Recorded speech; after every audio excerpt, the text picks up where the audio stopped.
أعوذ بالله من الشيطان الرجيم بسم الله الرحمن الرحيم والصلاة والسلام على أشرف المرسلين سيدنا محمد وعلى آله وأصحابه أجمعين. Assalamu alaikum wa rahmatullahi wa barakatuh.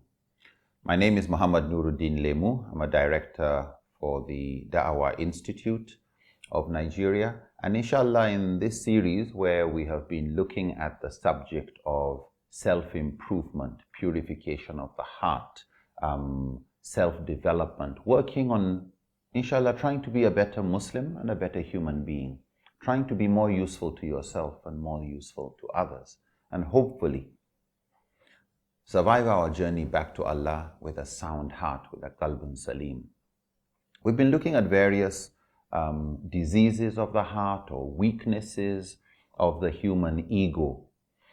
We've looked at this heedlessness and believing you are right when you are wrong and not wanting to find out.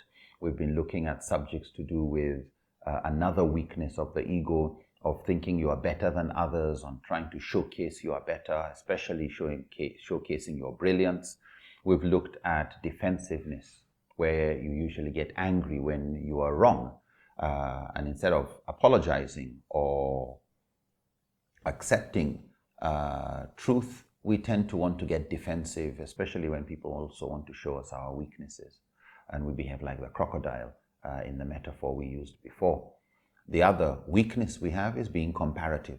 Instead of looking at what we have and being grateful, we look at what others have, just blessings that Allah has given people around you, and then you look down upon your own. And the last one we looked at was this problem of trying to seek acceptance, trying to please others, especially when it is at the expense of pleasing Allah. We will inshallah be looking at a number of virtues, a number of aspects of our lives that we can improve upon. We'll touch on 4 major ones and add a 5th one at the end. We'll look at humility, we'll look at curiosity, we'll look at commitment, and we'll look at sincerity. And then we'll inshallah look at the subject of compassion. Today we'll focus on humility. Humility is this feeling that I am not better than others. I'm not nobody. It's not I'm nobody. No, I am somebody. So I do have my dignity, but I don't look down upon others. Lack of humility is a problem to do with pride. Lack of humility is what we see in the crocodile, defensiveness. Lack of humility is what we see in arrogance, wanting to prove or show that you are better than others. Allah praises His servants, Ibadur Rahman alladhina yamshuna alal ardi hawnan. In Surah Al-Furqan, Allah praises those of His servants, the servants of the Most Merciful, who move around in humility, who tread on the earth lightly. وَإِذَا خَاطَبَهُمُ الْجَاهِلُونَ قَالُوا سَلَامًا. And when they meet those who are more ignorant or those who behave in an ignorant manner, they speak words of peace. I like the metaphor that some Chinese use when describing this thing called humility. And the reason I'd like to bring that metaphor is to make it clear that humility is not a weakness. In many of our contexts, sometimes for a leader, it's viewed that humility is a weakness. And when we see humility in the Prophet ﷺ, we don't see it as a weakness. Why? Because it was humility with dignity. It was humility with dignity. Humility is not weakness. Humility is not your rights don't matter. Humility is just you do not view others in a manner that means they are inferior. You respect the dignity of others as you respect your own dignity. To give an example of a metaphor, the Chinese have an interesting question they ask and an answer which follows. And the question is, why do streams and rivers continue to flow ultimately to the sea? When the sea has enough water in it, shouldn't it have been the other way around? Shouldn't the oceans and the seas be the ones supplying water to the rivers and the streams? Why do the streams, rivers, all the obstacles, you'll build a dam, they want to find a way around. They all want to go back to the sea. Why is it?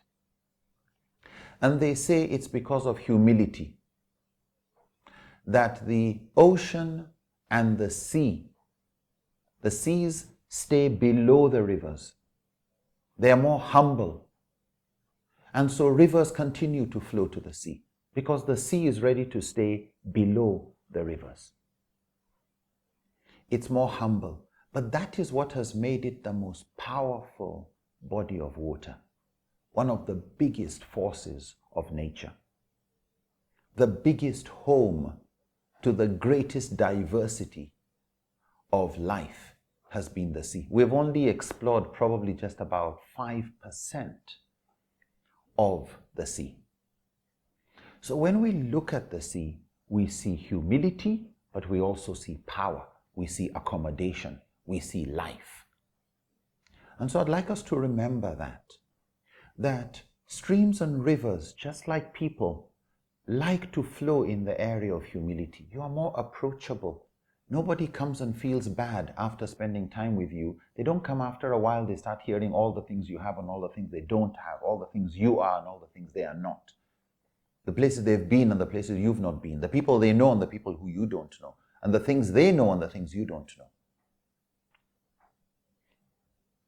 When we look at a mountain, however, as big as the mountain is, as tall as the mountain is, even stones don't like to stay on the mountain.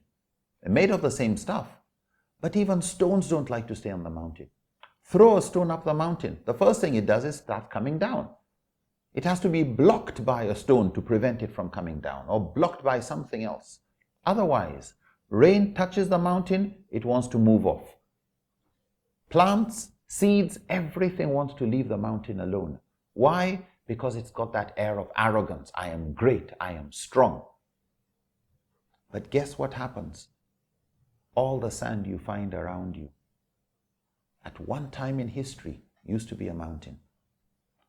But it was weathered by rain and wind and rocks moving on each other. So when we look at this subject of humility and we juxtapose it with arrogance and pride, pride will always end up bringing you down. And the higher you go, the higher the distance it is for you to fall. Humility only gives you strength, gives you more influence, gives you more compassion, gives you more sympathy, gives you more understanding, but at the same time, it gives you more power. You can do a lot more good with humility than you can with arrogance. When we look at this subject of humility, we see it playing in different contexts. Among Islamic organizations, you can see some humility, but sometimes you can see arrogance. You can see this attempt to show, I am better than you. Within people praying in the mosque, some people would actually use the occasion of prayer to try and do ana khayrun minhu. This is the quote Allah brought from a statement of shaitan of ana, I am better than you. And you find somebody wanting to make you feel small when he is standing before his creator. So we see some actually try and use religion for the purpose of arrogance. And we remember the hadith, Qudsi, the Prophet ﷺ was quoting that on the Day of Judgment, Allah calls somebody and asks him, what did you do with the knowledge I gave you? And the man starts telling, oh, I did it for this, I did it for that, did useful things, shared it with others, helped people with guidance and all of that. And Allah says, no, you did it so that people would say you are knowledgeable. And they did. So you've got the reward for what you wanted. Your actions will be judged by your intention. That was the intention behind your action. Well, you've got what you wanted. But for having abused a gift I have given you, the Prophet says, Allah says, I will put such a person in hell. In other words, when Allah has given you a gift of knowledge about religion, you should be really careful. You don't start, ana khayrun minhu, I am better than him with religion. We should approach it with humility. We should look at knowledge as a responsibility, as something that should make us more humble. And we'll come back to this concept later of why the more you have knowledge, the more humble you should become, or try and become, and the more you should guard yourself from being a victim on the Day of Judgment of a person who misused his or her knowledge. In the family, we find the lack of humility creating problems. But how humility is critical to even improving our relationships. Who likes to stay with somebody who you'd want to win every argument? You always want to be right. Let others lose. Who likes being a loser? And who likes living the life of a loser? And who likes living with a loser? Humility is critical even if you happen to be the head of the house, the one with the wealth, the one with the knowledge, the one with age on your side, influence, titles, religious, mundane, whatever is a gift from Allah, that when you are reciting Alhamdulillah, Alhamdulillah in your dhikr, all those things you are counting and saying Alhamdulillah for, are you really sure you are not allowing them to be your sources of arrogance? Do you become more humble and more grateful? In the family, we see people who lack humility and therefore don't get closer to their family members. The more humble you can become in the presence of your husband, your wife, your children, your parents, whatever your wealth and background, the closer they are ready to be with you. And be humble in the full sense. Feel vulnerable. They tell you, Gaskiya, I don't like the way you would. Don't get defensive. Don't get arrogant. Don't, I am more brilliant, I am more qualified. Who are you? When were you born? All that rubbish, actually. Forgive my language.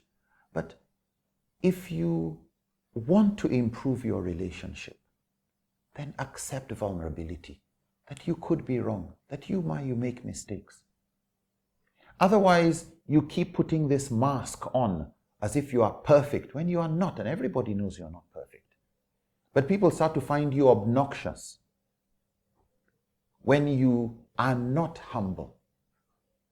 If you want to get closer to your loved ones, if you want others to get closer to you,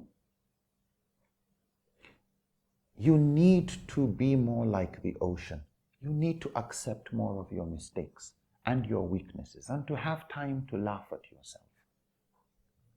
When we come back from the break, we'll look at why it is important for you to be ready to feel the embarrassment and shame